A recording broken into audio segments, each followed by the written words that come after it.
Guys, for once the wait for more One Punch Man action doesn't feel like an eternity, as yet again we are back with a brand new chapter to enjoy. With the previous chapter, in an effort to combat the energy-based bombardment of Homeless Emperor, Atomic Samurai would finally unsheath the legendary Sunblade Master Nichiren had left him. A sentient blade that accepted his call to arms after he had achieved total concentration.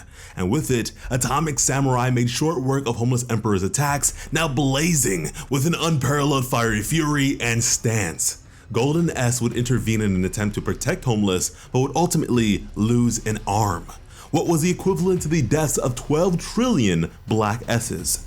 From there, however, Atomic Samurai would have to sheath the blade, as it required far too much energy to maintain.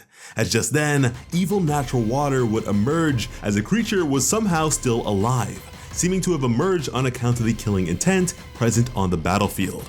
What was a later addition to the chapter, mind you.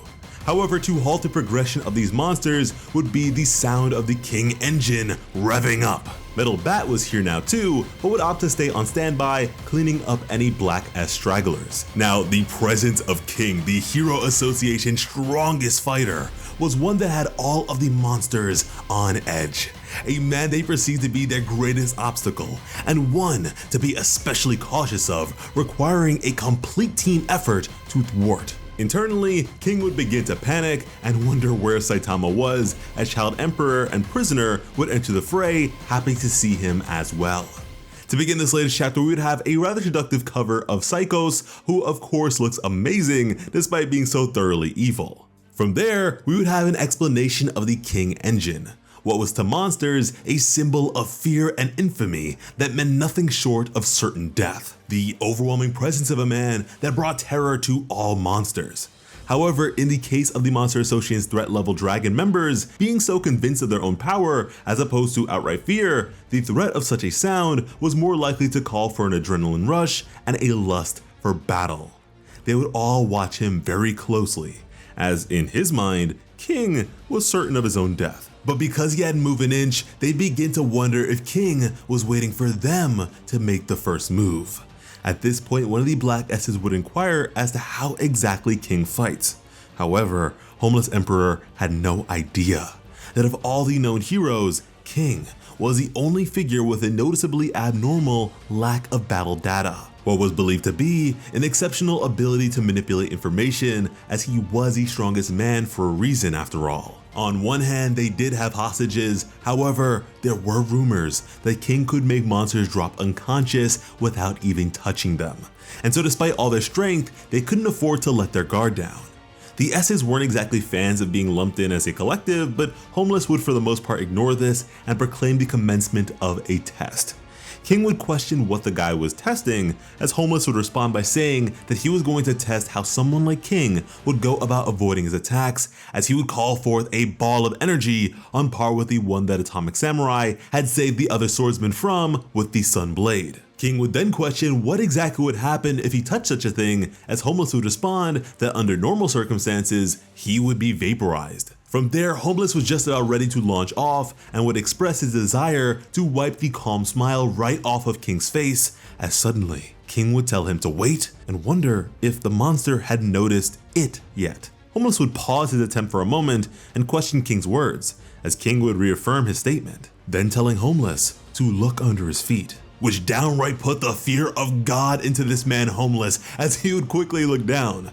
But when he looked, there was nothing. He didn't understand. He'd look back to King, who would then proclaim that in the place he was standing, the rubble was unstable and therefore dangerous. Then saying it looked like Homeless had noticed it, and so he figured it was only polite to give him a heads up. Homeless was dumbfounded and at a complete loss, before coming to the realization that this was King, and so he needed to read between the lines. At this point, Homeless was wide-eyed and sweating profusely, as now he believed this to be a warning.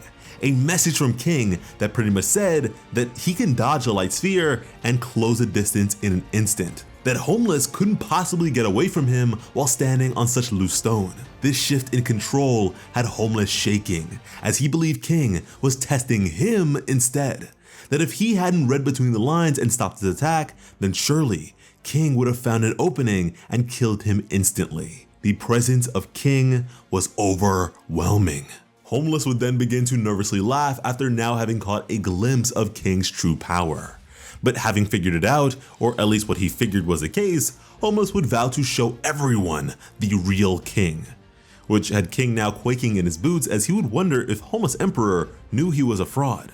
With that, he began to mentally panic to himself as in reality, he was just a regular human who had no business being here, but with him being so flustered and nervous, outwardly his face appeared to be downright sinister, as he would nervously chuckle with only the words, "just a regular human," managing to slip out, along with a sorry. What only made Homeless even more fearful, as he now believed that King knew his secret, that outside of his light powers, he was still just of average human capabilities. And now he was really scared, as if the S's found out, he would be in a whole lot of trouble. And so to shut King up, Homeless would proclaim that letting him speak any longer would be far too dangerous, and so they would finish him off as he sought to launch his ball of light. But just then, emerging from the rubble previously mentioned by King, it was Zombie Man, who would slam Homeless down to the ground as he gripped onto the monster's neck.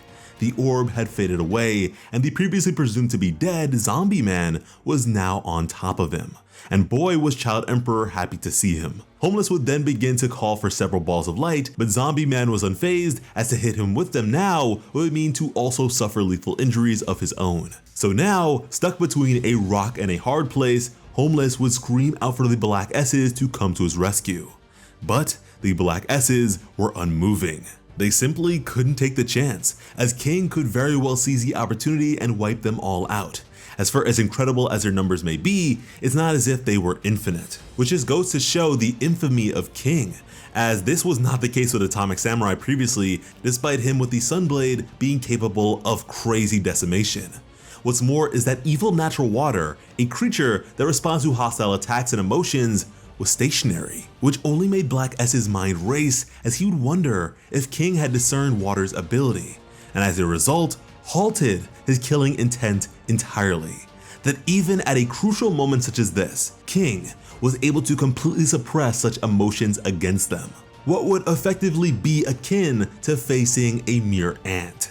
That King must see them as unworthy opponents that were so far beneath him that they were barely worth looking at. A sentiment that really pissed the Black S's off and would motivate them to prove King wrong and kill him. While this was happening, Child Emperor would deploy a number of messenger bugs which would latch themselves onto each of the remaining heroes left standing. He had a plan. They were to attack from both sides to line the enemy forces up, but defeating them was not necessary, as this wasn't about to be a drone strike or anything, as Child Emperor wasn't exactly a fan of remote weapons as he feared being hacked, but rather the entirety of the plan depended on King.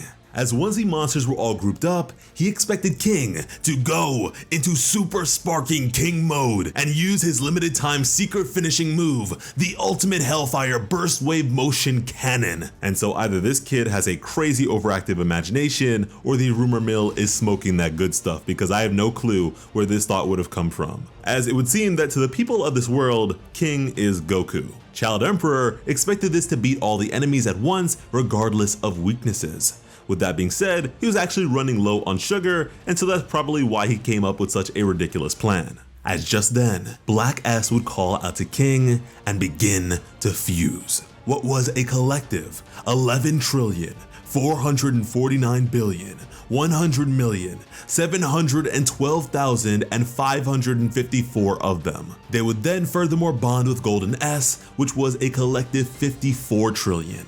King was certainly afraid, but in trying to convince himself that the scaling couldn't possibly be the case, would express that it's just a number.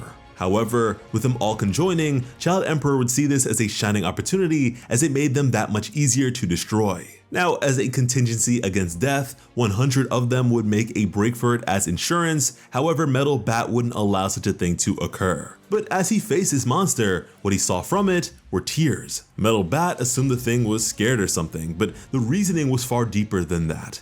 As at that very moment, 54 trillion of them were fighting to be the sole consciousness of this emerging being, that once cells merge together, they can never separate again.